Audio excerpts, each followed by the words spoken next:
Di daerah Agam itu sendiri, ya kita bisa tidak hanya wisata alam saja, tapi juga bisa wisata religi, bisa wisata historis gitu. Ya misalnya kita belajar.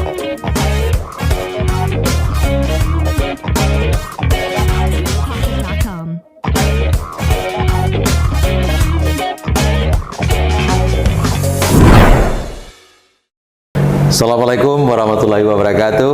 Waalaikumsalam warahmatullahi wabarakatuh. Hari ini alhamdulillah di podcast kami Satria Berkabar bisa menghadirkan narasumber, tapi sejati sebetulnya juga bukan menghadirkan, malah menyambangi narasumbernya. Karena di dinding bisa kebaca saya lagi berada di mana. Kita saat ini ada di Fakultas Ekonomi dan Bisnis Universiti Negeri Padang, dan hadir bersama kami beliau adalah Profesor Franky Susanto, MSc PhD, dan sangat panjang gelar beliau. Kalau dimasukin gelar SD, SMP, SMA itu makin panjang lagi. Makin panjang lagi, betul Pak Kadis.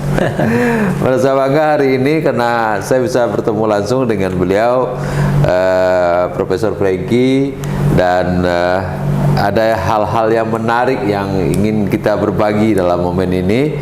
Karena tadi saya sempat diskusi dengan beliau di belakang studio tentang beberapa hal yang selama ini juga kita geluti, yakni terkait dengan kepariwisataan secara umum dan juga ekonomi kreatif, termasuk dalamnya tentu saja UMKM. Ternyata yang menarik lainnya adalah beliau ini juga adalah penggiat pariwisata sendiri gitu lah. Bagian daripada pelaku usaha pariwisata yang beliau lakoni, dan itu waktunya cukup panjang ya Prof ya? Tidak sebentar. Nah, mungkin barangkali nanti kita akan bercerita soal itu, soal pengalaman beliau, kemudian beliau mencoba melihat di sekitar kita ini apa mungkin beberapa hal yang mesti perlu kita benahi, dan yang kemudian terakhir tentu saja terkait dengan gelar profesor yang beliau raih, itu lebih mendalami, mengkaji soal-soal terkait dengan UMKM ya Prof ya? Dan itu juga sangat relevan dengan kita di pariwisata dan ekonomi kreatif. Silakan Profesor Franky, mungkin barangkali Prof bisa menceritakan tentang apa yang pernah Prof lakukan di sektor pariwisata dan apa yang mesti kita benahi saat ini di sektor pariwisata itu sendiri. Silakan Prof. Oke, terima kasih Pak Satria, Pak Kadis ya.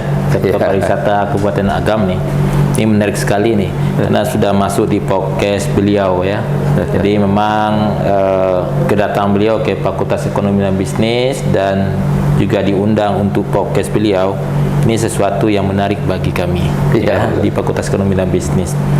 Nah, satu hal yang perlu kami sampaikan bahwa sektor pariwisata di Indonesia termasuk Sumatera Barat, salah satu daerah tujuan wisata. Nah, yang jadi isu sentral kita selama ini adalah terutama pasca COVID-19 ya.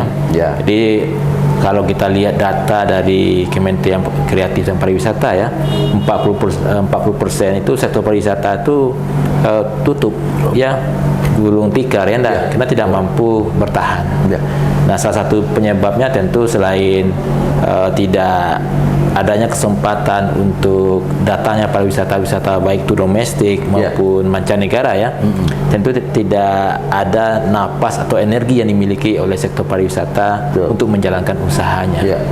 Lalu di dalam masa pasca COVID-19 ini, istilahnya adalah masa recovery ya. Jadi sektor usaha harus kembali memikirkan apa strategi beliau supaya orang datang kembali ke tempat objek-objek wisata, baik itu wisata yang berbasis kepada ekonomi kreatif, baik wisata yang berbasis kepada wisata religi, baik wisata yang berbasis pada nature atau alamnya sendiri yang kita jual ya.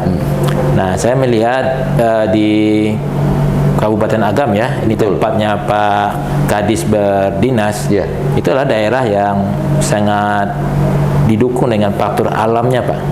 Ya, alamnya sangat indah sekali, mulai dari Kelo 44, Danaman Hinjau ya, dan di daerah Agam itu sendiri Ya, kita bisa tidak hanya wisata alam saja, tapi juga bisa wisata religi, bisa wisata historis gitu.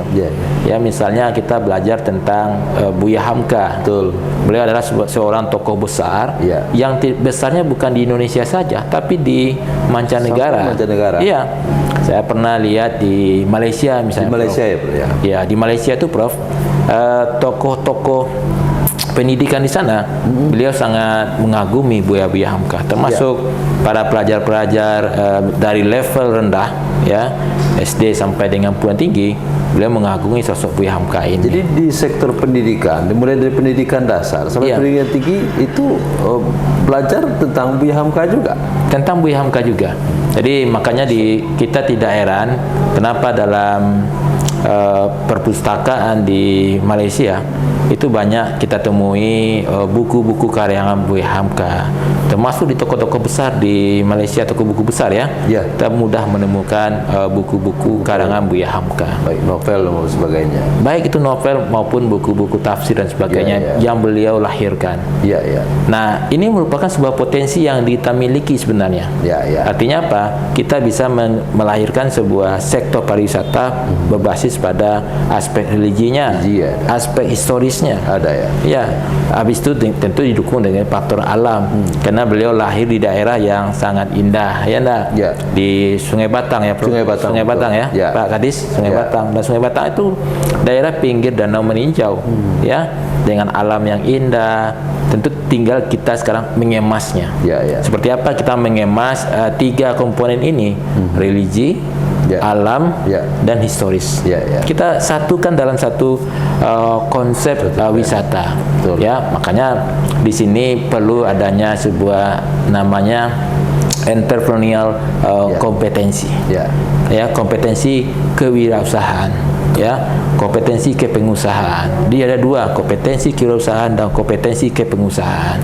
Jadi innovativeness, ya, keinovasian, ya, dengan mengkombinasikan tiga aspek tadi itu bisa nanti memberikan satu value added baru tentang berwisata ke Sungai Batang misalnya, ke Kabupaten Agam. Orang datang sana tidak hanya belajar tentang sejarah Buya Hamka, tidak hanya belajar tentang suksesnya Buya Hamka seorang ulama besar, tapi dia mendapatkan produk-produk khas daerah yang terintegrasi dengan nilai-nilai budaya lokal. Misalnya kalau kita datang ke sana yang dijual kan baru pensi saja. Ya, itu kan makanan yang barangkali bisa menjadi nilai jual. Tapi bagaimana mengemasnya menjadi makanan khas Sungai Batang, itu perlu adanya aspek marketingnya. Ya, kita harus lihat seperti apa yang disukai oleh wisata mancanegara dan wisata lokal atau domestik. Nah, kalau kita lihat sekarang kan masih dikelola oleh UMKM, belum namanya SME tourism, UMKM sektor pariwisata. Itu berbeda. Ya. Kalau UMKM sektor pariwisata, artinya apa? Ada di situ terkoneksinya tujuan pariwisata dengan tujuan UMKM. Jadi kalau kita datang ke objek-objek wisata di Bali misalnya, atau di daerah-daerah lain, di negara lain, ya kan, sebenarnya kalau kita lihat alamnya tidak kalah sebenarnya wilayah daerah kita, tidak kalah Kabupaten Agam sebenarnya. Tapi dia kemas sedemikian rupa sehingga apa? Yang dia jual itu adalah kemasannya. Kalau kita kan sekarang masih menjual raw material alam yang kita jual. Iya kan? Sehingga apa? Sehingga nilai tambahnya tidak besar terhadap masyarakat, terhadap pelaku usaha, dan terhadap pemerintah Sumatera Barat. Karena kalau kita lihat kontribusi sektor pariwisata terhadap produk domestik bruto kita, Kabupaten Agam itu masih rendah sekali, ya Pak. Masih rendah sekali. Dan ya, ini mohon maaf saja Pak ya.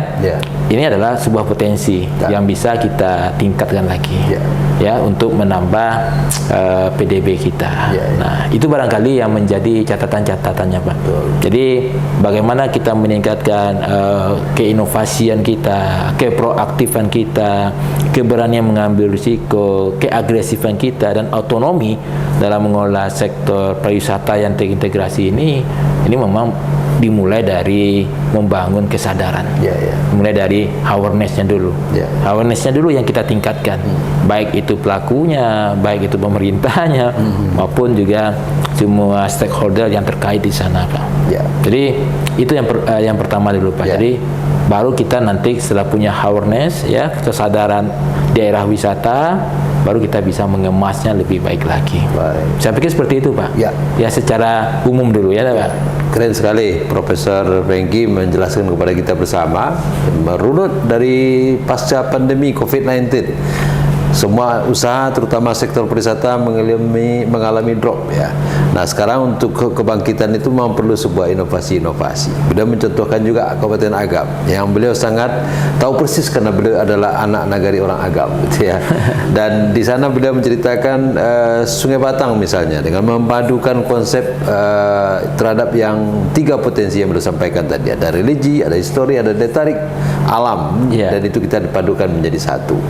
Dan ini tentu saja perlu kemas dengan baik, dan kemudian supaya dia lebih nendang lagi kepada ekonomi masyarakat, ada produk-produk UMKM yang harus dilakukan. 2 hal mungkin Prof terkait dengan produk UMKM. Pertama, seperti apa kira-kira kemasannya? Mungkin Prof juga bisa menceritakan contohnya lagi di Agam, apakah boleh di Sungai Batang atau tempat lain, silahkan Prof sampaikan.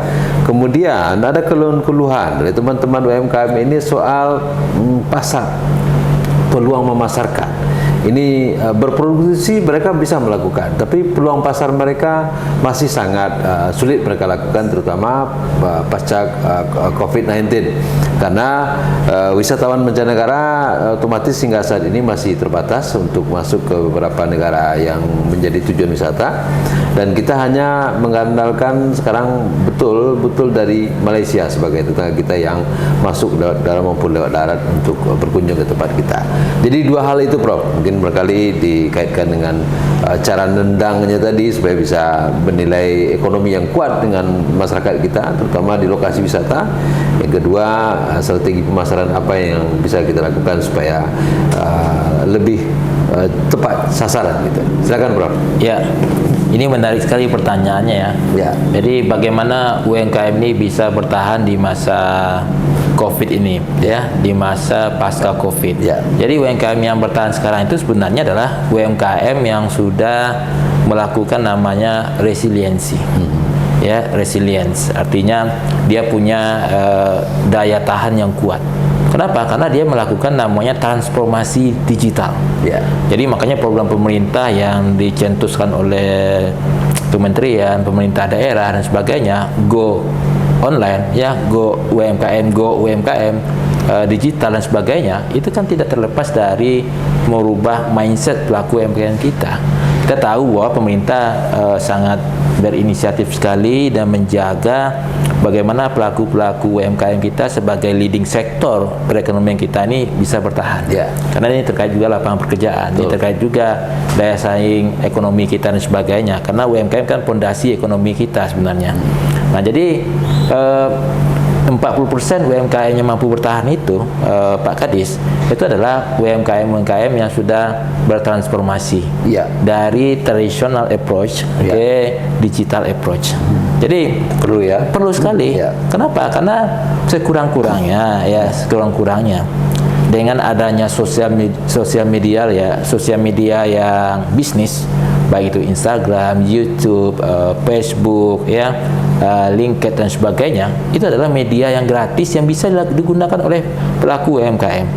Sekarang kita tahu bahwa banyak UMKM yang baru lahir itu dipopulerkan oleh Instagram. Oleh Instagram. Jadi sekarang banyak para pelaku UMKM itu memanfaatkan endorse produk dan sebagainya itu melalui sosial media. Betul. Ya, jadi kalau kita masih berpikiran orang akan datang ke tempat kita berbelanja, kan, itu kan tidak bisa.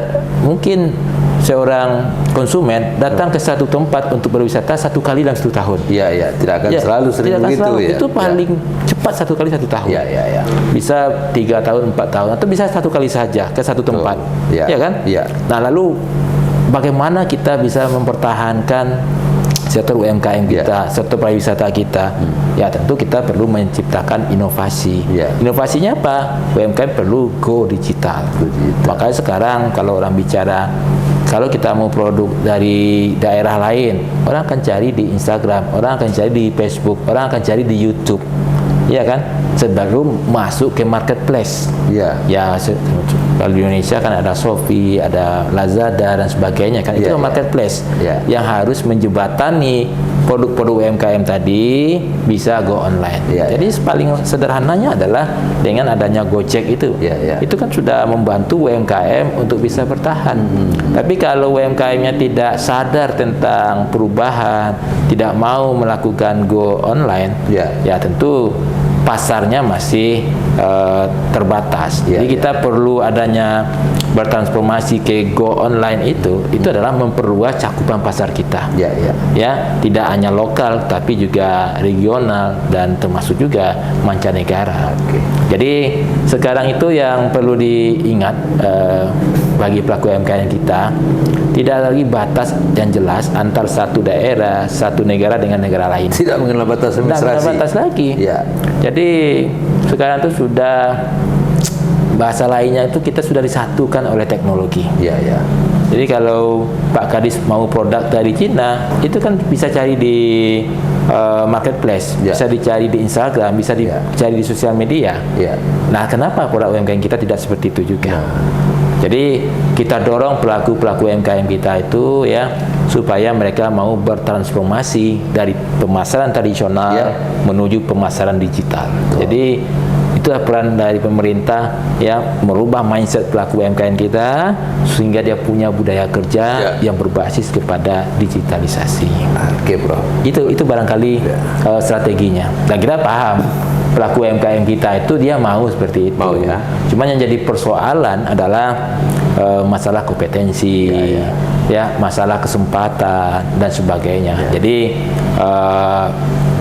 institutional support, dukungan pemerintah itu dibutuhkan untuk memberikan pelatihan-pelatihan bagaimana kapasitas, bagaimana dia bisa merancang produk, bagaimana dia bisa memasarkan produk, bagaimana dia bisa mengemas produk, dan bagaimana produk tadi itu dikemas dalam bentuk digital, baik itu logo, merek, desain dan sebagainya, itu tidak lagi dalam bentuk kita kemas, kita rancang dengan cara-cara tradisional. Tapi sudah kabek gajah gitu ya. Iya, kabek gajah ya. Dan dia sudah kenal dengan podcast yang Bapak Kadis punya ini ya. Dia bisa menceritakan keunggulan produk mereka sehingga orang kenal.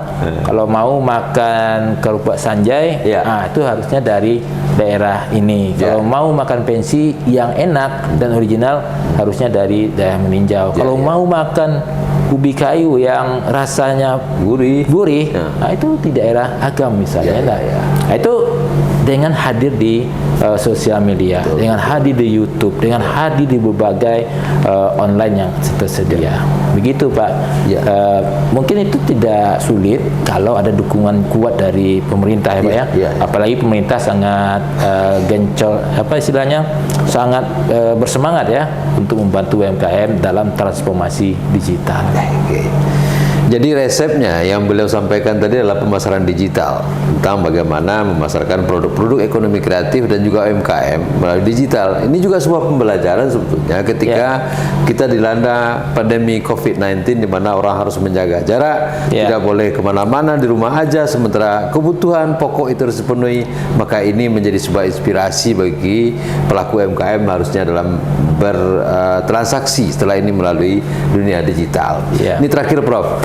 Nah, tadi Prof sudah bercerita soal pariwisata, soal UMKM. Saya pikir para penggiat wisata kita yang seperti Prof sarankan tadi, pemerintah harus memberikan penguatan kapasitas dan sebagainya. Nah, penguatan kapasitas ini tentu memerlukan partisipasi semua pihak.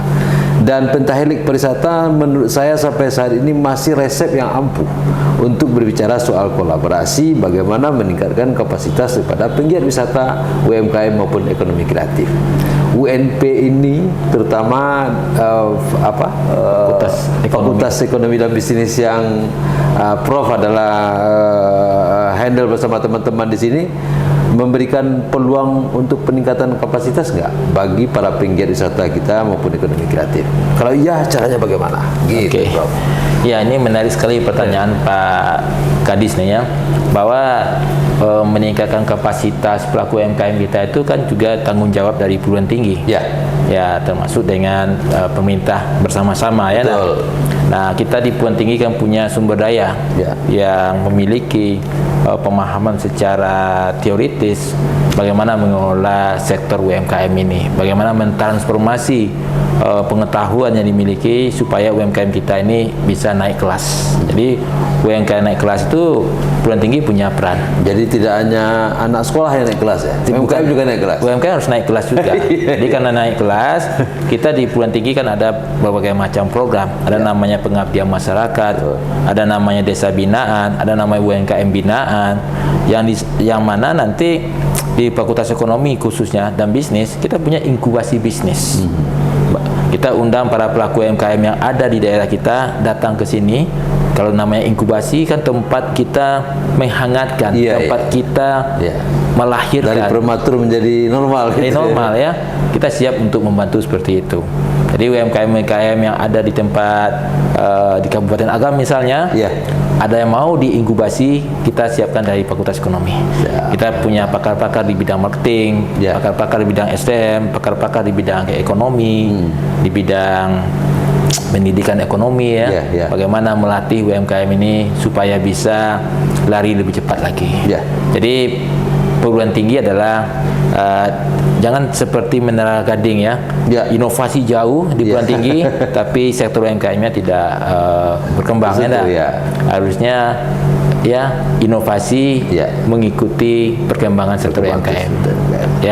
Kalau bisa UMKM lebih unggul lagi dibanding universitasnya di dalam berinovasi harusnya. Sehingga apa? Sehingga link and match antara universitas atau perguruan tinggi dengan UMKM itu harus jalan. Karena kita lihat pusat inovasi itu kan adanya di perguruan tinggi. Jadi banyak banyak riset, banyak paten-paten banyak inovasi yang dilahirkan. Itu harusnya diaplikasikan di sektor UMKM supaya UMKM kita tuh bisa berlari cepat.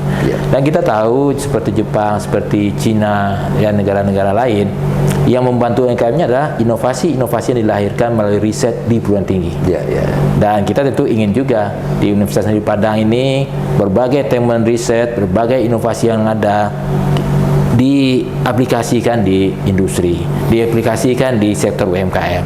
Sekarang misalnya kita banyak melahirkan teknologi tepat guna di Universitas Negeri Padang.